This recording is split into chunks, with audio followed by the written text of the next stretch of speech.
Hello and welcome back to the Level Up English podcast with me, Michael. I have been very busy this week. The last couple of weeks, in fact, I've been working flat out. Here's a good phrase to start the episode today. If you're working flat out, it means you're working kind of non-stop with no breaks. And it's a little bit of an exaggeration, perhaps, but I have been working very hard. I've been working flat out on my website. So I'm a little bit nervous because I'm not a, website designer. I'm not that good when it comes to making websites, I guess. But I've kind of updated my Level Up English website. And perhaps if you are a professional websiter, that's not a word, is it? Professional website designer, web designer, then you might see lots of things wrong, but hopefully the website is looking better. And I did just want to mention that because on the website is where you will find lots of free content related to the podcasts. So every podcast I record, you can see the show notes there with some free content. And the main thing I want to mention right before we get into the topic today is if you go down to the very bottom of the page, you'll see a little banner that says, "Want free lessons?" So this is where you can sign up to our email community and you will get 5 free lessons from Level Up English when you sign up. And in addition to that, you'll also get free kind of motivational mini lessons sent to your email every 2 weeks, once every 2 weeks. So it's not enough to get annoying, hopefully. But yeah, if you want to join that and hear more from me and what we're doing at Level Up English, you can sign up on the homepage there. There's also a link in the podcast app on your phone if that's where you're listening. But yeah, I think that could be a good place because I've been very busy there, so you can hear what I've been up to over there. And regarding what we're up to today is a big phrasal verb episode. So in this episode, I'm going to be talking about travel experiences because I love travel. It's something that I could talk a long time about. And I'm going to be talking about how travel has impacted my life while using as many phrasal verbs that contain the verb turn, T-U-R-N, as many as I can while I'm talking about travel. So the idea, as usual, is to make something educational and beneficial to you, but also interesting. I don't just want to list off some phrasal verbs. That would be a bit boring. So I'll try to make it a little bit more anecdotal, which is kind of like a personal experience story, anecdotal. And yeah, share something interesting, hopefully. And I'll do my best to explain the meanings of these words while I'm talking, and then perhaps do a quick review at the end as well. I should say before we start that when it comes to learning phrasal verbs, I don't necessarily recommend learning them this way, kind of memorizing a list of similar phrasal verbs. I don't think it's the best way exactly. So, for example, today we've got many phrasal verbs that begin with turn, right? And if you just learn all of them from a list, for most people, I would say that could be quite confusing, especially if you don't know any of them, right? It's not the best way to learn. And one reason is just that there are so many phrasal verbs with different meanings, some that are exactly the same with a different meaning, and some of them are not so common. It's important to understand the context of when we're using it. However, with that in mind, I'm still going to try to make this episode useful. The main reason I'm doing it is because this was a suggestion from a listener and also a member of Level Up English. So, hello. And I thought I'd give it a go, see how it goes. I'm very receptive to your requests. It means very open. So if you have a suggestion for me, let me know by email or whatever else, and I will try my best to do it in the future. This request was initially, in the beginning, it was about turn and pull, like turn up, pull up. But I think that would be way too many terms for one episode. So I shortened it down to just turn, and it's still quite a lot. So if you do like this episode, please let me know. That will help me keep going. And if you're not a fan, also let me know in a very nice way so you don't hurt my feelings. And that could also be useful as well. But my hope is that this episode will be a good review for some words that you may already kind of know. Like you may know some of these already. That's great if you do. And hopefully you can learn one or two new words as well. I think it will be useful to hear them in the context of my story too. If all of these words are new for you, that might be a little bit too challenging. So don't feel like you have to study all of them and write them down. You can just listen to this casually, try to enjoy, and yeah, don't worry too much. Because if you're anything like me, maybe a bit of a perfectionist, you might want to kind of study everything 100%. It might not be the best way to do it today. Oh, and I also forgot, I'm also going to be challenging myself today because I haven't prepared any story. I want to keep this casual. I want to keep it interesting. So I'm going to make something up on the fly. If you do something on the fly, that means without preparation. So I'm going to be trying to think of some stories while I'm talking. And I don't know if that makes it more interesting, but hopefully it does, because I'm not just reading from a script. You know, that can be a bit boring. So without any further ado, let's get into this episode and talk about some turn phrasal verbs. The first one is turn on. Since it's the first one, I'm going to explain a little bit about this. So if you have no idea what I'm talking about, a phrasal verb is a verb and a preposition. Turn on is a good example. There are different types of phrasal verbs. Some of them are literal, which means you can kind of guess the meaning based on how it sounds. So turn on can mean to activate a machine, for example. That's a literal phrasal verb because you're literally turning something on, right? That's kind of, you can imagine what that means. But other phrasal verbs have a more idiomatic meaning, where the words used in the phrasal verb have really no connection to the meaning, and you have to just memorize what it means. And I'll see if I can think about an example for that one later when we come to it. So since we're talking about travel, I think a good starting point would be the origins of my interest in travel. And this first one's going to be tricky. So I want to say, I think what turned me on to travel in the beginning was going to France many times as a child. So I said turned on, right? Another meaning of turned on is to excite or cause interest in someone. I should say though, you should be really careful with this one because it's usually a sexual feeling. So be very careful. If something turns you on, it's probably related to a sexual thing. So be very careful with that one. But it can sometimes, in maybe less common cases, be used in just an interest, like I used just now. So I was turned on to travel. It kind of turned the switch on in my brain, like, ooh, interesting.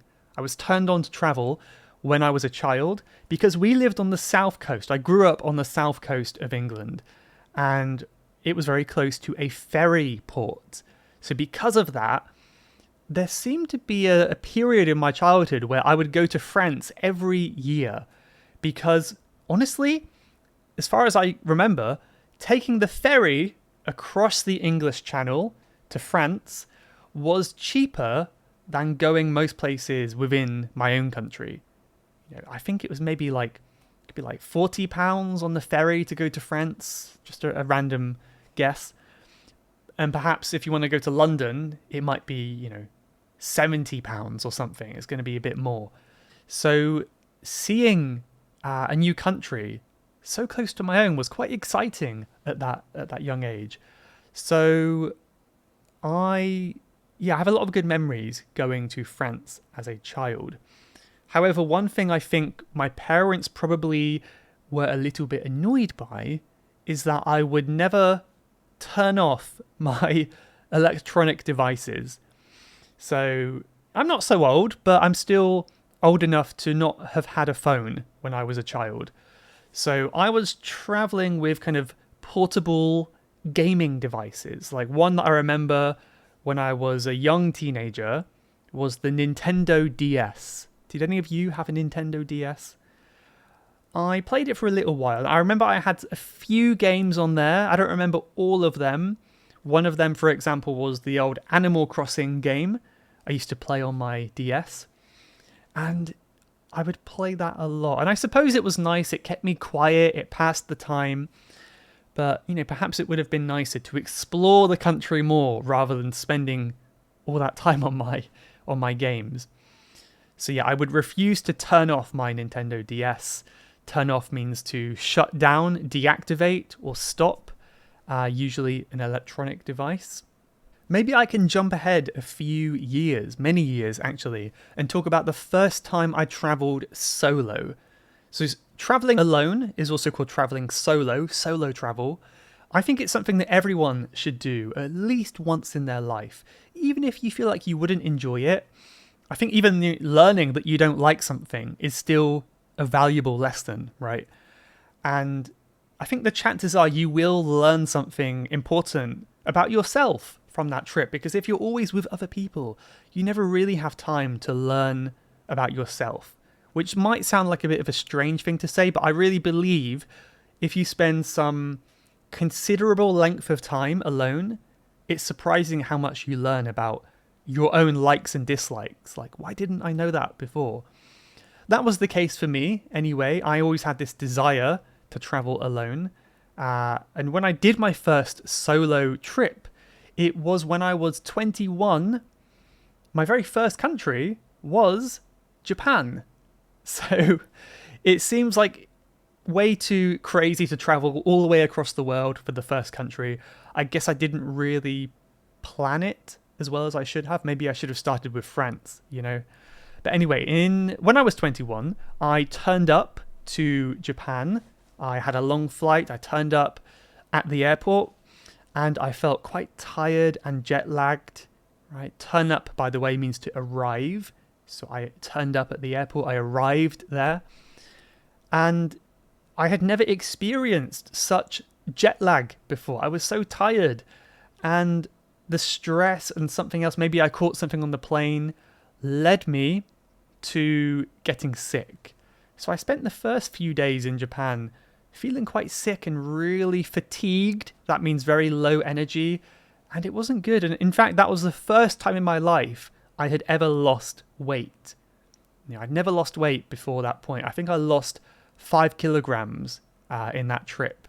And mostly that was because of that first few, I think 5 days or so, where I kind of just had to sleep and I was just too fatigued and too tired to think about getting food.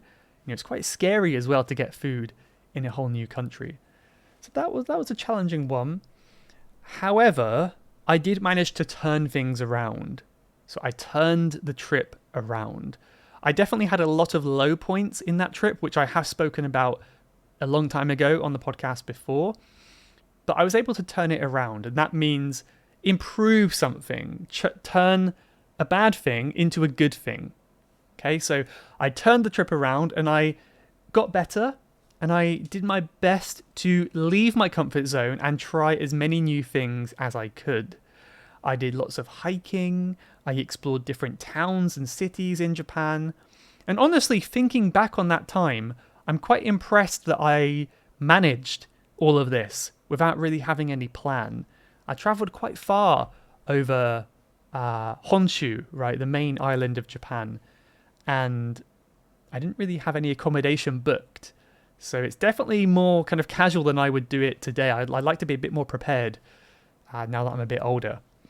So yeah, I turned it around, I made it better, and even to this day, I would never turn down a trip to Japan, or really a trip anywhere. I wouldn't turn down many trips. Turn down means to reject, by the way, to say no to something. If a pretty or handsome person is saying, will you be my partner? Will you be my boyfriend or girlfriend? You can turn them down and go, no way, I don't want to be your partner.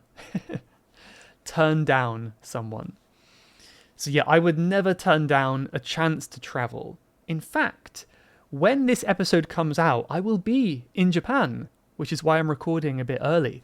So I'm really excited for that. So wish me luck. Hopefully it's going well. I would never turn down a trip to Japan. Might be a bit cold though. I'm kind of concerned about the cold. Let's see how that goes. So maybe a really quick summary to avoid repeating myself is that 1 month I spent in Japan was challenging. It was tumultuous, which means kind of like a storm. You're going up and down, lots of bad times and good times, and it was quite a difficult time in many ways. I'd never spent that much time alone, kind of disconnected from my friends and family and life back in England. It's a big change for me, so that was challenging. But I was determined to try again. I didn't want to give up. I knew that I liked travel, and I wanted to kind of learn from my mistakes and make it better in the future. So a few years later, how many years was it? I don't remember actually, but a couple years later, I returned to Japan, and I was again determined to do it better. In fact, I was going for even longer. So this time I planned to go for 6 weeks rather than 4 weeks. And kind of conversely, the opposite to what you might expect, I stayed in only 2 places, Osaka and Kyoto, I believe. Maybe 3 places. So I did a lot less moving around compared to the first trip. And this one turned out much, much better. So to turn out means to result in a certain way, to produce a result. So if you plan a project, you plan to do something, you can talk about the result. Was it good or was it bad? And then you can say, it turned out really well or it turned out quite poorly, right? So you're talking about the results of your efforts, I suppose. So the second trip turned out really well. I had a fantastic time. I really challenged myself to leave my comfort zone. And one of the big lessons that I learnt from that trip was that it's always a good idea to turn to other people when you feel low. So the first trip, the big mistake that I made was I spent most of that month in solitude. That means most of that month isolated and alone. I didn't really connect with other people so much.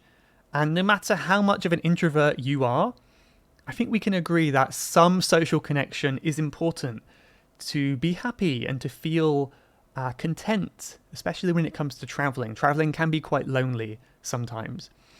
So on this second trip, I made an effort to speak to as many people as I could. I met people on language exchange apps. I did so many adventures. I met lots of good friends. I kind of went cycling with people. I did lots of things that I really enjoyed. So that turned out really well.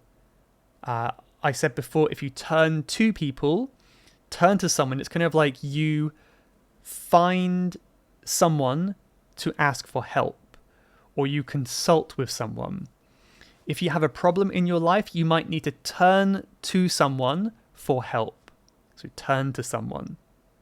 Okay? So it's important to turn to people when you feel low. You don't have to do things alone. Really, really good lesson for life, isn't it? So let me think of a specific story on that trip. I suppose I could tell you about one volunteering experience I did. So I did 2 volunteering sessions, let's say, in Japan. The first was just north of Kyoto in the mountains, in the forests. I volunteered on a farm for 3 weeks, 2 weeks, I don't quite remember, 2 or 3 weeks. And I was staying with a monk who, was very nice. A nice Japanese monk there, quite a young guy who spent some time in America, so he had good English, which honestly was a bit annoying because I wanted to try to practice my Japanese more. But I did do some practice. So I turned up to that farm. Well, I didn't. I turned up to a random spot in the countryside. So it was a bit sketchy. When I say sketchy, I mean it seemed a bit dangerous and unsafe, a bit sketchy, a bit suspicious. So I got to Kyoto Station, the main train station, very busy, and I found a payphone. I've never used a payphone in my life. I'm not that old, like I said. I've never used a public payphone. Never in England. My first ever time was in Japan. So I put some money in, pressed the number, I called up my contact, right? And I basically said, I'm at the station now, how do I meet you? And this voice on the phone just said, take this bus from the station and go to the very last stop on the bus. Like, okay, a bit scary. I've never taken a bus in Japan before, but I tried it. I tried it out. So I got on the bus. I found the bus successfully. And I rode it for, I guess it was like 45 minutes north into the mountains. At this point, it was a little bit late to turn back. It was getting dark. And I was thinking, oh, what am I going to do what if he doesn't meet me? What if something goes wrong? It was quite scary. You know, I was totally trusting this guy that it would be okay. So yeah, it was too late to turn back. Turn back means to return, to go back to where you were before. So I could not turn back at this point. And I was wondering, what if this turns into like a horror movie where I get abducted and taken away? But nah, that would never happen, right? Japanese people are too nice. I couldn't believe it. So there's one more. To turn into means to transform or change into something. So in this case, my very normal bus ride, would it change into a scary horror movie scenario? I'll give you a clue, it didn't, but turn into we have there. So as I was riding the bus, more and more people were getting off, and I think people were starting to look at me like, I got the feeling that people were like, where's this foreigner going? Why is he going to this random, countryside, middle of nowhere spot? And eventually I was the very last person on the bus, and the bus driver did not question me. Maybe he thought something like, why is he here? But he just didn't say anything. I got off the bus, I said thank you. I looked around and there was a couple kind of farmhouses, but for the most part there was nothing around me, just some fields, some houses, and no people. Not many cars either. And at this point it was almost dark. It was pretty dark. And I just thought, what do I do now? I suppose the benefit of this situation is, as a foreigner in rural Japan, you really stand out. I'm not hard to miss. So after a few minutes, a small kind of boxy Japanese pickup truck came by, and it was my host. It was the guy that I was staying with, and he was very friendly, and he was surprised that I only had one bag, and we had a nice chat about that. And it turned out to be okay. Let's turn out again. It turned out to be just fine. So he gave me a lift to his farm. It wasn't too far away, a few minutes, and he kind of showed me around. It was a really nice, cozy place at the foot of a mountain, or the foot of a hill, I suppose. And yeah, it's quite nice, a quite surreal experience to be there. So I forget exactly what I did that night, but I probably had a shower. The shower was very interesting because there wasn't any hot water on his property. So in order to have a shower, we had to heat up the water in a tank with a fire. So you had to go a few hours before to heat up the water tank, and then turn on the tap a few hours later, and hopefully you'd have hot water. And yeah, it worked quite well. It was quite a nice thing to make a fire, then have a shower. I kind of liked that routine. A very interesting way of bathing and washing. So I had my shower in the kind of outdoor cubicle, and I turned in after that, very tired. If you turn in, it can mean to go to bed. I'm going to turn in. I'm going to go to bed. Nice simple meaning. It can also mean to submit as well, like turn in your paper, submit your exam paper. But in this case, it means go to bed. So I turned in and went to sleep. During my time on the farm there, we did quite a few things, including growing vegetables, packing salad leaves. We grew salad to sell at the local farm shop, which was nice. And I would do things like, I think it was autumn when I went there. So there's beautiful orange leaves on the trees. And I would have to turn over the soil, right? So this was, you might use a tool like a hoe or something like that, Hoe. It's a gardening tool. And you have to turn over the soil to prepare the soil for planting. So turn over, that kind of means to rotate, turn over. If you cannot sleep, maybe you're turning over in bed, trying to sleep. I was turning over the soil, preparing it for plants in the spring and seeds. And yeah, it was a nice experience. It was hard work, but I really enjoyed it. And I was always encouraged not to work too hard. He just said, enjoy it, take your time, don't feel like you have to work too hard. It was a great experience, and the food was amazing as well. The food was so good.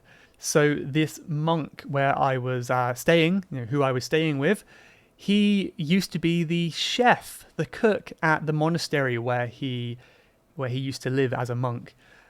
So as a result of that, his cooking was amazing. He made such amazing kind of Japanese, authentic Japanese food. It's really, really nice. Some of the best food I've ever had, honestly.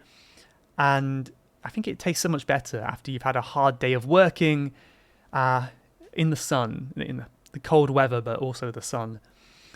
And I suppose one culture shock or one cultural thing that I noted from that experience was how important it is in Japan to finish all your food.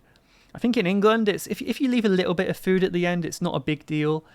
But in Japan, from what I gathered, it's really important that you clear your plate as a sign of respect. If you're from Japan, you can let me know how important that is, whether you do that or not. But as a foreigner, I was using chopsticks, right? And I'm not terrible at using them, but it's not something that I've been using my whole life. So eating rice with chopsticks is quite challenging. So I would do my best. I would leave maybe, let's say like 30 pieces, or maybe even like 20 grains of rice at the bottom of my bowl. It's really not much. If you spread it out, it doesn't look like that much. But I would kind of turn away and kind of indicate that I was finished. And he would say to me, you have to finish your rice. It's very polite here. You have to finish everything. It's very important in our culture. And I was like, okay, so I would spend like 20 minutes trying to pick up every piece of rice. And I think I got pretty good at using chopsticks after that experience. I also used the phrasal verb to turn away. Turn away can mean to kind of reject someone. Like if they come up to you and ask you a question, you kind of turn them away. Like, no, I don't want to help. They're literally turning away and going the opposite way. But yeah, literally it can just mean to kind of moving your body away. So to turn away is to turn your body away from this direction, to move your body to a different position. So turning away.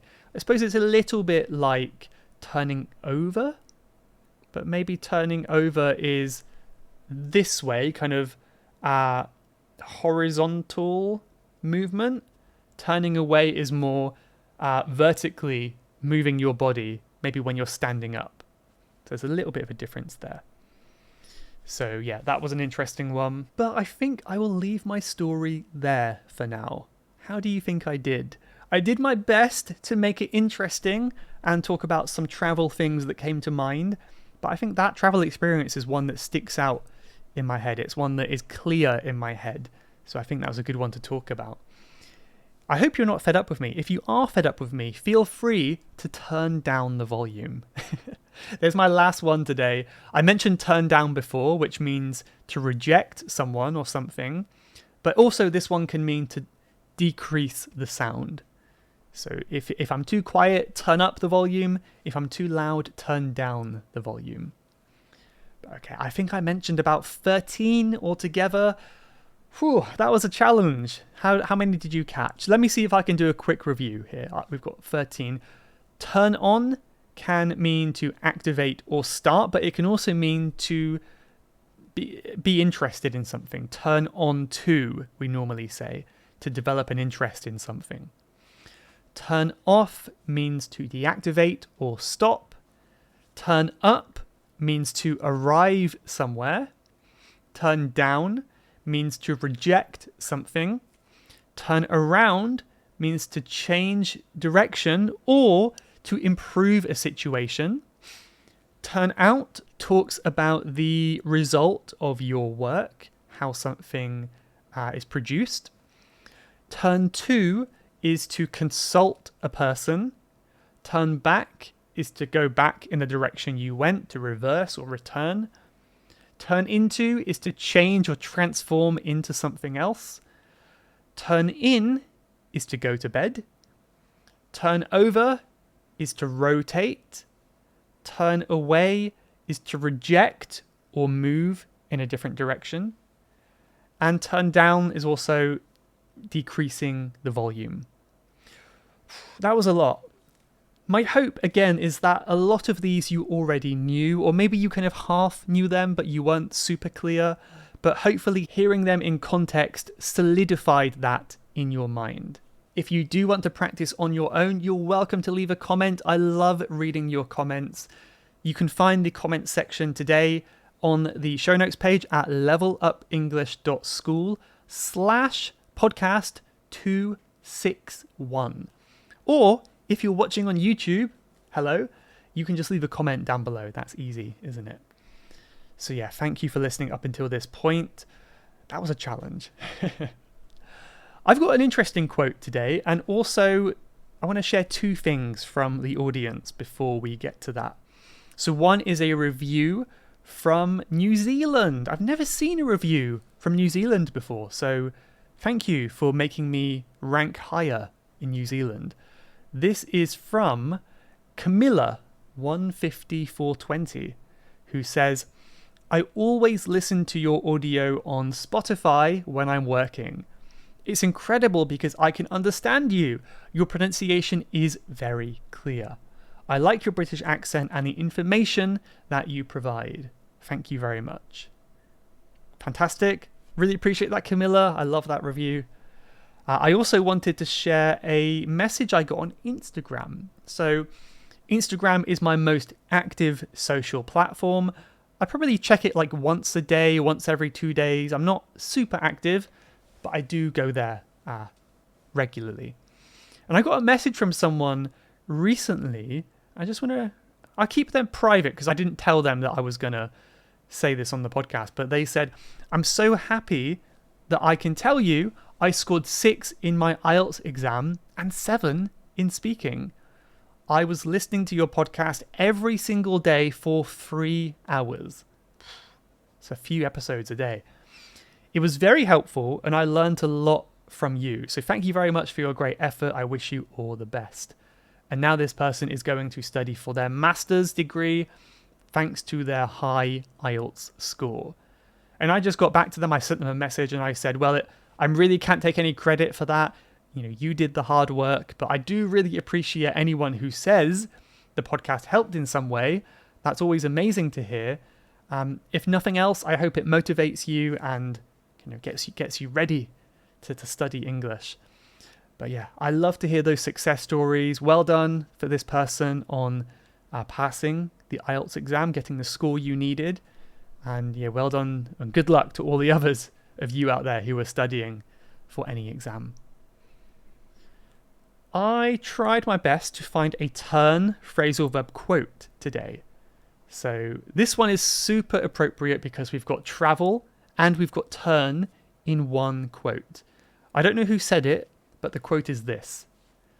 No matter how long you've traveled in the wrong direction, you can always turn around.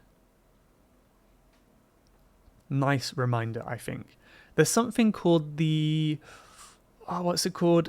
when you spend a lot of time on something, you don't want to stop because you've invested too much time. I forgot the name.